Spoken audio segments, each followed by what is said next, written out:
Hey everybody, this is Deb with Truthification Chronicles, and I wanted to do this video. It's kind of weird, but there were just some odd things that don't really fit into a whole video, but I wanted to put them in here so you could get a chance to see them. I don't know. Anyway, I wanted to start with my Truthification Chronicles blog because this is my research blog here. I know it's my Patreon account, but you can see all this. I'm not logged in. This is what you can see. And I encourage you to go there because I'm putting articles in as I come across them. And I'd like you to be able to share these with other people because this information needs to get out there. And sometimes it's not being seen in the regular news and people don't know about it. So I try to put those things in this as a kind of a research blog. And you can go down here and scroll down and see several of them. If you have a Patreon account, you can comment, you can give it a kind of a thumbs up, a heart there, and I can reply to you. It's a way for me to put things together in one place so you can see them. This is one of the things that I wanted to point out because this is a guy named J.T. Wilde. If you have watched one of my videos, he does the song called Where We Go One, We Go All. It's a great song. I love the song. I play it all the time. And he has a YouTube channel. He did this interview, and this is with Joseph Flynn, who is Mike Flynn's brother. It was really an interesting interview. And no, Q fans, he did not ask him about Q, okay? But he did ask him some things about his brother. It was very interesting to watch. I really enjoyed hearing this whole interview. So I posted it here for you.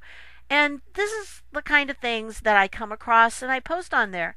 Sometimes they're videos, sometimes they're just articles. This is one I wanted to point out to you. I have a video on the arrests that are happening at the recommendation of the Inspector General in different departments in the government, and the link has gone dead. I don't know why. It's been a little while. I thought maybe it would come back up, get back up and running. I don't know what the deal is. The whole site's down. So, strange things are happening these days.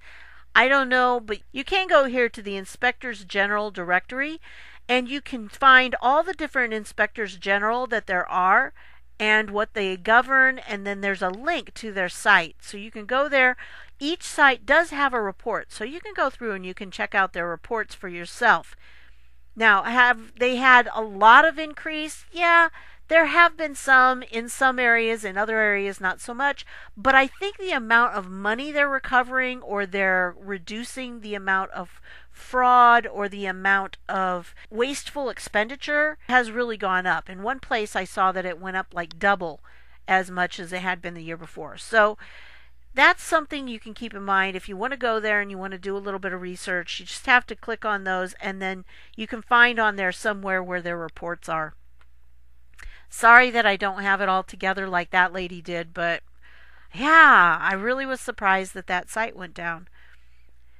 Here's another little thing. I told you I'm going to have a lot of little tidbits today, and I'll put all the links down below just like usual so you can check down there. And some of them I've already put on my Patreon site, so you can go there and see it too. But this happened on October 30th, which is not too awful long ago.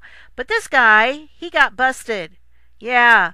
The OSC alerts the President and Congress of fraudulent FEMA travel reimbursements during Hurricane Irene response. Here he is. He's supposed to be helping out with Hurricane Irene, and what does the guy do? He bilks the government. So, what did he do? Well, basically, it came from a whistleblower. A whistleblower, a former FEMA support branch director, notified OSC of the fraudulent reimbursements and also asserted that FEMA managers were aware of this deception and facilitated the employees' duplicity. An investigation by the Department of Homeland Security fully substantiated the whistleblower's allegations, which he did. He falsified documents in the aftermath of Hurricane Irene to fraudulently obtain significant government travel reimbursements. Yeah, what a nice guy. People are suffering from a hurricane, and he's just being greedy.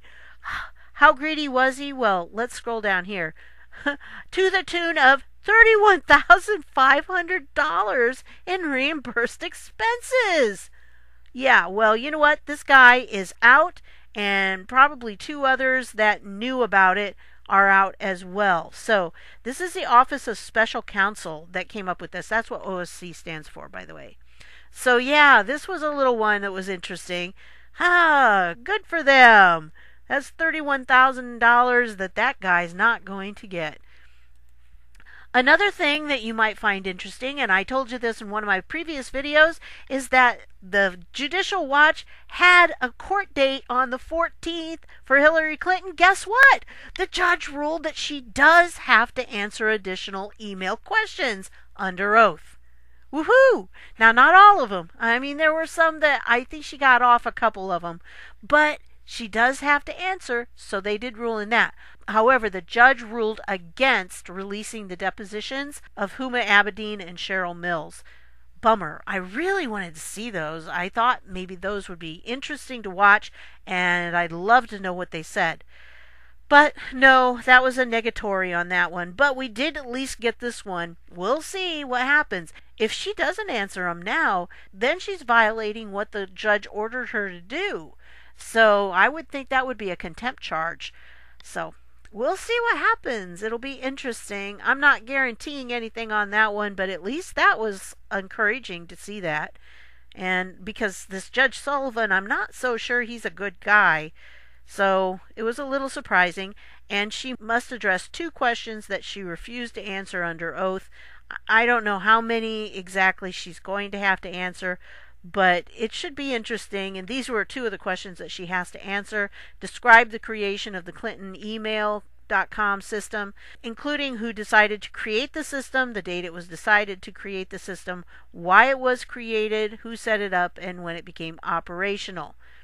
And then this one, during your October 22nd, 2015 appearance before the U.S. House of Representatives Select Committee on Benghazi, you testified that 90 to 95% of your emails were in the state system, and if they wanted to see them, they would certainly have been able to do so.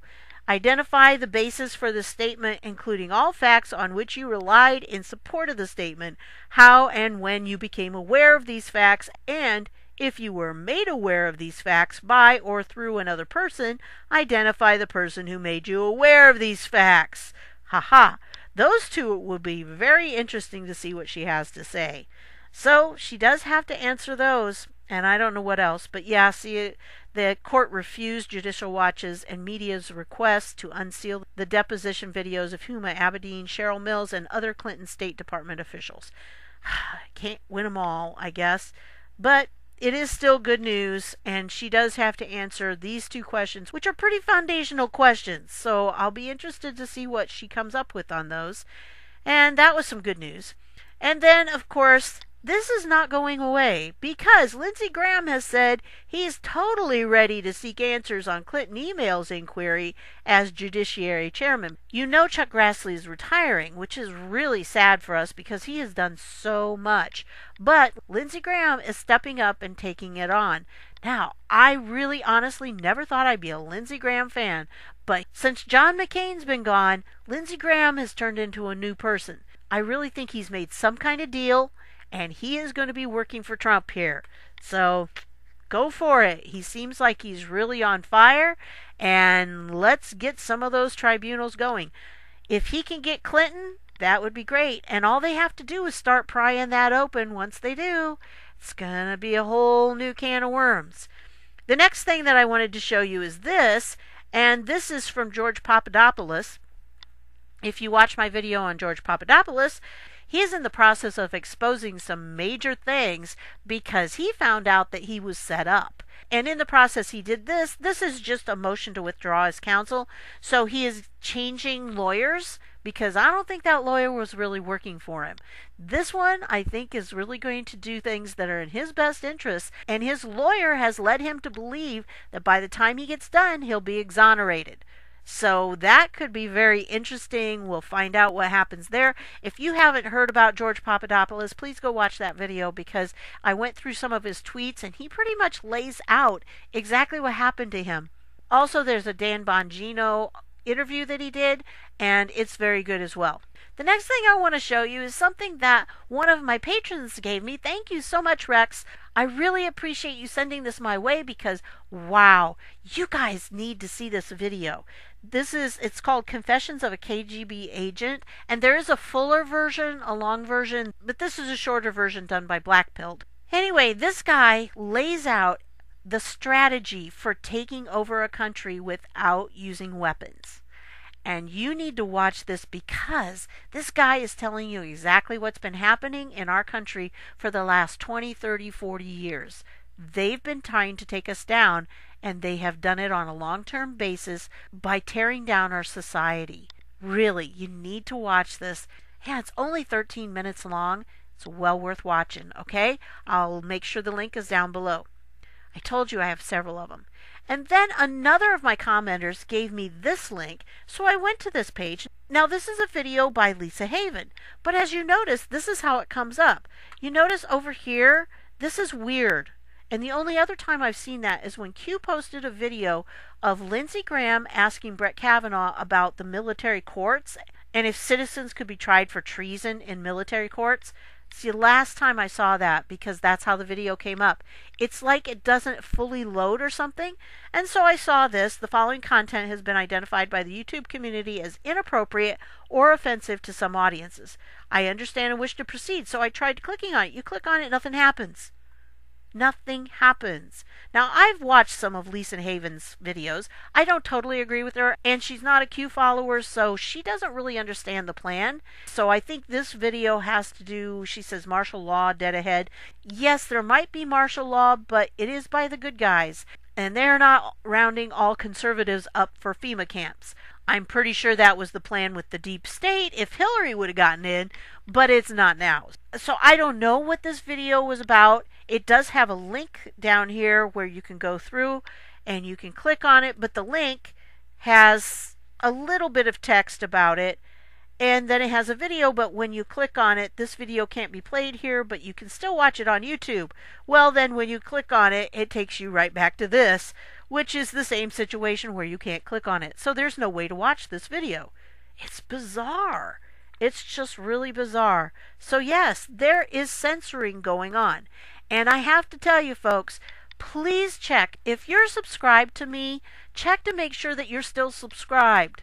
Because I have been having some unsubscribe. Now, I'm not saying that doesn't happen, but it just seems like there's a disproportionate number. And I know one person in the comments did tell me that they did subscribe to me and then they were no longer subscribed. So make sure that you do that, and make sure that you click the little bell so when a new video comes out that you'll be informed of that. So yeah, what's going on with Lisa Haven here? I don't know, but evidently her video is dangerous. Whatever it is, why would it be flagged as inappropriate or offensive to some audiences? I know her. She does clean videos. I mean, it's not like she would do some video that was really bad. It's just this whole thing with they want to stomp out anything that has any truth in it. And I want to remind you again, go watch this video. It was a really good interview. He doesn't have a whole lot of views on it yet. I'd like people to share this and get him a lot of views on it because it really was a good interview with Joe Flynn here. I learned a lot about the Flynn family and where they started, because they started out as Democrats and now they are very conservative because of how the Democrat Party pretty much walked away from its values that it used to have. So interesting interview there. And then there's this. I told you there's several things. This is like an ADD video because I'm jumping from topic to topic and none of them have to do with anything. But I had so many things that I wanted to share with you, and they just it's all just a jumble here. But I wanted to make sure that you saw all these, and I'm going to put the links down below. When people come to you and they say this Matthew Whitaker guy is not legitimate, he cannot be appointed as the acting attorney general. Oh, no, no, no. Yes, he can. Okay? This is a 20-page document where this guy, who is the counsel for the president, goes through and he lays down the case and he gives all the precedents and everything. I mean, he goes back to the beginning of the country and he lays it all down. There it is. That's the whole case. It is perfectly legal that Whitaker takes over as the acting attorney general because Trump appointed him. He can do that. He's the president of the United States. He can do that. So there's the case for it, just in case you have some liberals who are trying to tell you, no, no, he can't be. Hand them this. Give them this link, because this answers their question. And then there's this one from the Judicial Watch. If you look in their document archive, a lot of good things in their document archive. But this one is the Deputy Director McCabe Office of Professional Responsibility Investigation. Yeah, it's 341 pages. And it's kind of long, but it's basically their investigation of McCabe. And he released sensitive information to the Wall Street Journal and lacked candor, not under oath and under oath when questioned about it in violation of offense codes. And there they are: unauthorized disclosure, sensitive information, lack of candor, lying, no oath, lack of candor, lying under oath. And it goes through.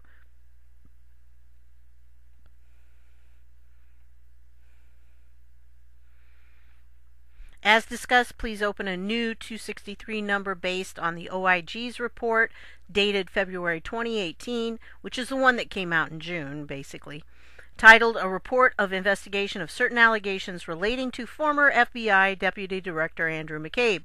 The report alleges that Deputy Director McCabe lacked candor under oath and not under oath when questioned regarding disclosures to the Wall Street Journal in violation of FBI offense codes. Additionally, the report alleges that Deputy Director McCabe released sensitive information to the Wall Street Journal in violation of FBI offense code. So this is just the report. This is the whole report. You can read through it on your own. It's long, 341 pages. So you can go through, obviously, they redact stuff like performance appraisal information. Yes, that's all redacted. But, and some of this is redacted. Other stuff is reassignments, and that's interesting to look at how he was moved up. And I don't know what this individual cash award is. That's kind of weird. Miscellaneous pay adjustments, and then it goes on down here, for the all the way up to 17. And so it's different reports. You can look through it.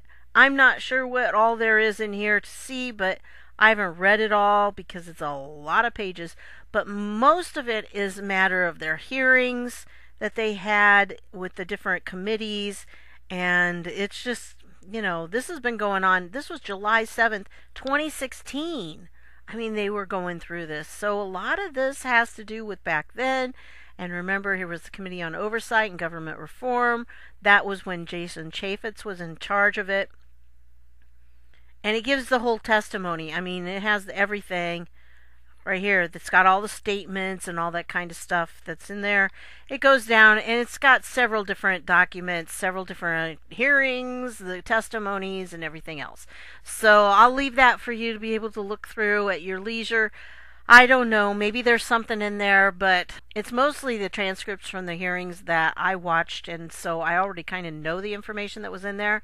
So if you haven't seen them, you can either read it or you can go to C-SPAN and find them. But very interesting. And yes, this man is in trouble. He really is. He probably will be indicted. I mean, that's what we're looking at. So that's what I had for you. I told you it was just a big bunch of everything, it seems like. So this is just a miscellaneous type news video. So thanks for stopping by, and I'll see you later.